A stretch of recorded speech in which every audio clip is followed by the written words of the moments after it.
votar, introducir en el sobre un papel desglosable que tiene sus datos, introducirlos a otro o tercer sobre un poco más grande y enviarlo también hacia El Salvador. ¿Qué sucede con El Salvador? Ellos tienen a personal fiscalizador, personeros de organizaciones políticas, observadores que están en la agencia postal de El Salvador. Y ahí dentro de toda la correspondencia van identificando los sobres azules que corresponden a los votos emitidos en el extranjero. Y es ahí en acto público que los van recabando para llevarlos al organismo electoral y que se proceda al escrutinio. ¿Cuántas personas votan en el extranjero, en el caso de México o en el caso de El Salvador? Tienen unos datos particulares que me llamaron la atención. México tiene un padrón de más de 80 millones. Es un padrón electoral de más de 80 millones. Nosotros tendremos uno de 23 millones, ellos tienen más de 80 millones.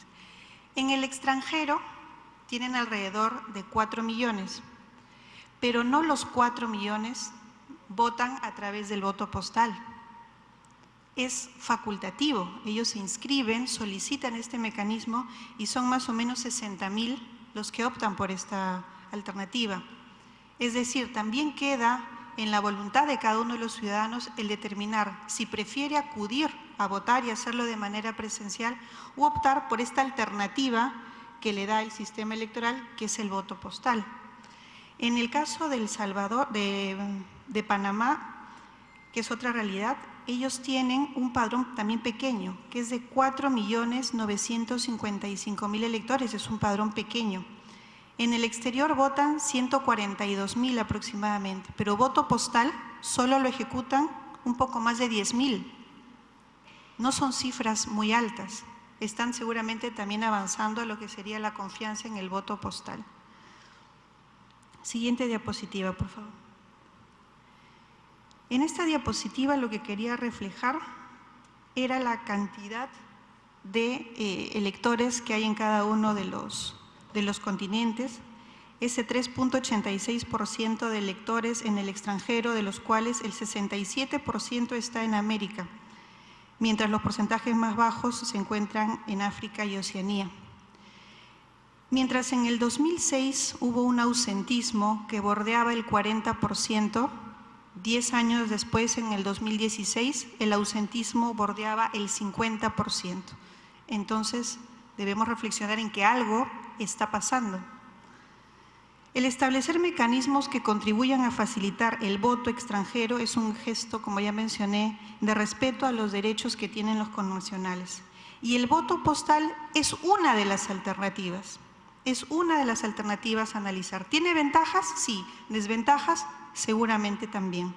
Entre las ventajas se puede mencionar el que se va a incluir una mayor cantidad de electores. Se podría captar un electorado a través del voto postal, disminuyendo obviamente el ausentismo, evitar gastos excesivos en el traslado de los connacionales al local de votación. Esos gastos que tienen que hacer incluso desde un día antes para pernoctar en ese sitio, al día siguiente acudir al local de votación, emitir su voto y regresarse a la ciudad, al condado, a la circunscripción en la cual ellos residen. Y a veces ese tránsito también es con sus familiares. Y optimizar también el tiempo, el respeto y el valor del tiempo que tienen nuestros connacionales en el extranjero. Desventajas también podrían darse.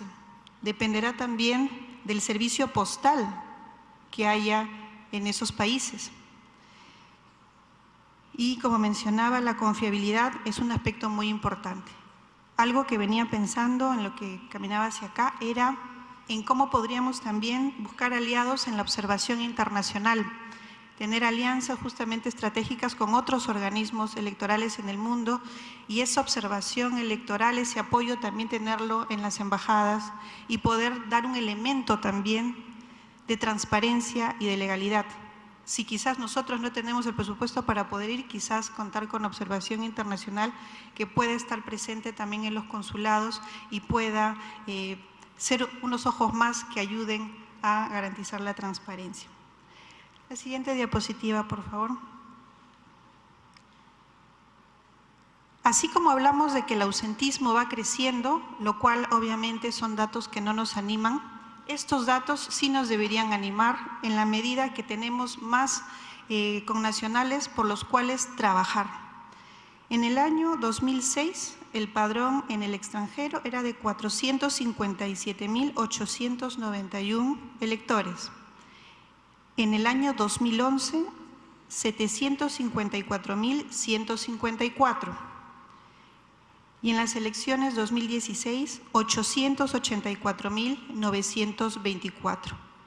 Está en aumento y eso significa que hay más connacionales que están esperando que el servicio que nosotros brindamos sea el óptimo, el adecuado y que podamos tener espacios de diálogo en los cuales podamos mejorar esa atención y ese servicio. Finalmente, es materia seguramente de análisis y se podrá aplicar el voto postal y también será pertinente analizar si es la mejor alternativa, porque hay otros elementos de tipo logístico, financiero, que analizar y además a puertas de contar seguramente con un DNI electrónico masivo, de poder contar con elementos tecnológicos que permitan garantizar el voto de los peruanos en el extranjero, aspecto que seguramente reforzará el jefe nacional del RENEC. Muchísimas gracias.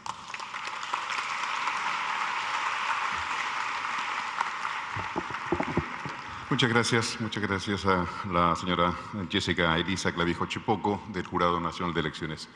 Se ha abordado con los señores expositores los dos primeros temas, la creación del Distrito Electoral número 27 para los peruanos residentes en el exterior, el segundo tema, procesos electorales en el extranjero y la votación, tercer tema, votación por correo o por correspondencia, recientemente expuesto.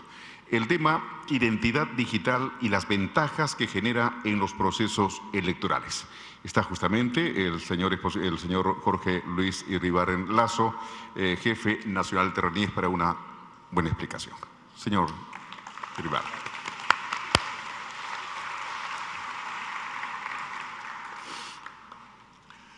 Tengan muy buenas tardes, todas y todos. Un saludo muy especial a la mesa de honor y un agradecimiento también muy especial a la congresista Luz Salgado, presidenta de la Comisión de Relaciones Exteriores.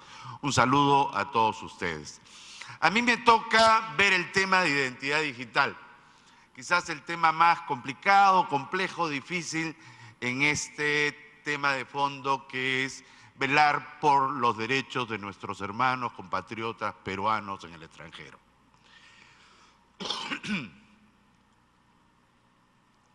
Voy a coincidir con las exposiciones anteriores en que uno de los problemas fundamentales de nuestros compatriotas en el extranjero es el ausentismo en las votaciones.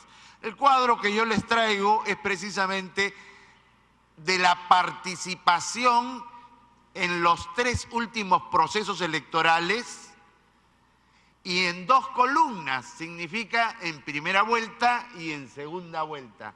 Si ustedes se fijan en el porcentaje que es la última fila, está decreciendo. Eso significa que la participación del peruano en el extranjero en el día de la votación disminuye, no van a votar. Y aquí la pregunta es, ¿por qué no van a votar? ¿Porque les falta conciencia cívica? No. Converse usted con un peruano que haya vivido unos buenos años en el extranjero y le va a decir, usualmente la mesa de votación la instalan muy lejos de donde yo vivo. Eso es lo que dicen. Y hay que recoger ese sentimiento y hay que pensar en cuáles son las alternativas a eso. Aquí también quisiera hacer una precisión. Se nos dice permanentemente que hay más de 3 millones de peruanos en el extranjero. Seguramente puede ser cierto, pero no los 3 millones votan. Solamente aparecen en el padrón electoral, como se ha mencionado, 884.924 en el 2016. ¿Qué pasó con los otros 2 millones? Los otros 2 millones no han cambiado su dirección en RENIEC. Siguen viviendo en Lima, en Huancayo, en Puno, en Tumbes. Eso es lo que está pasando. Y aparecerán en esos padrones de Lima, Huancayo, Tumbes, Tacna. Allí aparecerán. Pero como se encuentran en el extranjero, ¿qué van a hacer? Ausentes al proceso electoral. Eso es lo que está pasando. Entonces, de lo que se trata es de facilitarle la vida. Este es el primer problema. Si queremos facilitarle la vida, podemos hacer muchas cosas. Relaciones Exteriores, el consulado podrá colocar muchas más mesas, pues, para que las mesas electorales en el extranjero estén más cerca del elector. Pero ahí lo primero que va a poner mi amigo César va a ser el grito en el cielo y va a decir, eso cuesta mucha plata. Efectivamente, eso cuesta mucha plata. Otra alternativa es lo que se está discutiendo en este foro, el voto por correo, el voto por correspondencia, que se encuentra en la ley orgánica de elecciones, pero que nunca se reglamentó, o sea, nunca se usó en el Perú. Y el argumento que se usaba para negarlo era falta de presupuesto. Falta de presupuesto. Yo voy a agregar algunos elementos adicionales. Cuando usted le permite a un peruano en el extranjero votar de manera remota, porque darle la facilidad del correo es hacerlo votar remotamente, lo primero que tenemos que considerar es la Constitución. La Constitución dice que el voto es universal, directo y secreto. Si usted le da derecho por correo, al voto por correo al peruano en el extranjero, usted está eliminando dos consideraciones. No será directo y no será secreto. Y por lo tanto el Congreso tendrá que darle una forma de viabilidad ante ese problema. No es directo porque no lo estamos haciendo nosotros directamente y no es secreto porque allá en su casa, cuando esté llenando el correíto, le pueden estar comprando el voto o lo pueden estar amenazando con un arma para que vote en un sentido u otro. Estoy exagerando, pero esas son las posibilidades que existen. Por lo tanto, siguiente lámina, por favor. Usted no sabe quién está en el extremo remoto. En la viñeta de la izquierda le dice papá perrito a hijito perrito. Felizmente en internet no saben que somos perros. Y a la derecha ustedes verán unos robots actuando frente a computadoras. Efectivamente, en transacciones remotas, ya sea por correo y ya sea con tecnología, garantizar quién es la persona que se encuentra en el otro extremo remoto, ese es el problema. ¿Cómo garantizamos de manera indubitable que la persona que está en el otro extremo de la línea es la que dice ser?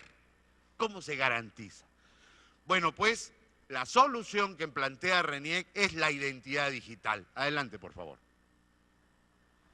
Como ustedes saben, RENIEC trabaja con la identidad de las personas, identifica a las personas y les entrega el documento de identidad.